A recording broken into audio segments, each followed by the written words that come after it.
नवरात्रीच्या 5व्या माळेला म्हणजेच 5व्या दिवशी देवी स्कंदमाताची पूजा केली जाते. स्कंदमाता हे देवी दुर्गाचं एक रूप असून ती भगवान कार्तिकेय स्कंद यांची आई आहे. स्कंदमातेच्या पूजनेने ज्ञान, बुद्धी आणि प्रगती वाढते. तसंच भक्तांना प्रेम आणि वात्सल्याचा अनुभव येतो. स्कंदमातेचं स्वरूप आणि महत्त्व म्हणजेच प्रेम आणि वात्सल्याचं प्रतीक. स्कंदमाता हे प्रेम आणि मायेचं प्रतीक आहे, जी आपल्या बाळाला म्हणजे स्कंदाला मांडीवर घेते. ज्ञान आणि बुद्धीची देवता म्हणून स्कंदमाता ओळखली जाते.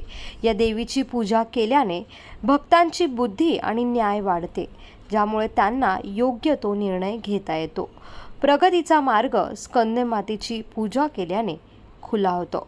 स्कंदमातेची उपासना केल्याने प्रगतीचे सर्वच मार्ग खुले होतात आणि भीती न बाळगता जीवनातील निर्णय घेण्यास मदत मिळते.